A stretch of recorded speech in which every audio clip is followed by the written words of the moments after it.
Vous regardez le top de l'information, un concept à Ricochet Communication. Bonjour, lentement mais sûrement, le Bénin poursuit son avancée vers la fourniture de l'électricité à moindre coût aux populations.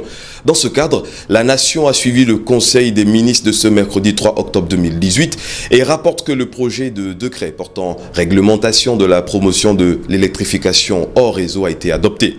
Cette composante du deuxième programme du Millennium Challenge Account permettra, sur l'événement du jour, d'atteindre enfin, sous le régime du nouveau départ, l'autonomisation énergétique.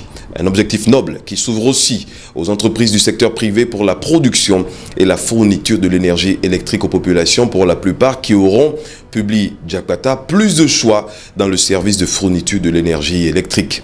L'exécutif béninois au chevet des citoyens, pendant que la représentation nationale se donne rendez-vous à la mi-octobre pour se pencher à nouveau sur la loi portant code électoral en République du Bénin, voté le 3 septembre 2018 dernier, et ceci suite à la décision de la Cour constitutionnelle qui a déclaré dans sa décision DCC-18-199 du 2 octobre 2018, contraire à la Constitution, les articles 227, 244, 249 et 308 de la dite loi.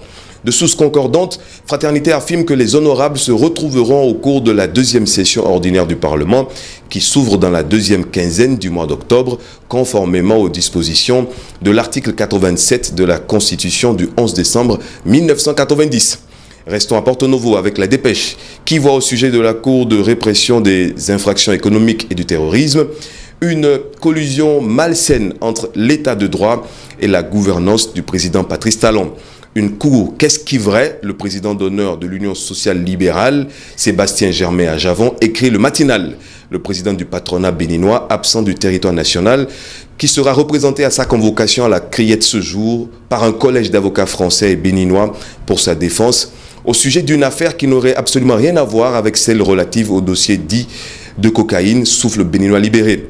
Selon les indiscrétions d'Aboubacar Takou, une information judiciaire non vidée avait été ouverte contre Sébastien Germain à Javon sous le régime de Boni Yahi au sujet d'une présumée violation des accords de Badagry. Matin Libre est aux trousses de ceux que le journal de Shérif Riwanou appelle les nouveaux fous du roi du pouvoir du nouveau départ, qui avaient pourtant promis de dépolitiser l'administration béninoise. Ils étaient plusieurs à abandonner leur poste pour animer une rencontre politique le mercredi 3 octobre 2018 à Cotonou et montrent ainsi que sous la rupture, on sert plutôt les intérêts du chef que ceux de la nation. À lire, en résumé, l'économiste nous propose un dossier complet sur la transformation des produits agricoles dans le département du Mono. Fraternité porte, quant à lui, à l'attention de la population l'information relative à la disponibilité sur toute l'étendue du territoire national des sachets biodégradables. Enfin, notre pays s'engage à mettre fin à l'immigration illégale des enfants vers le Gabon.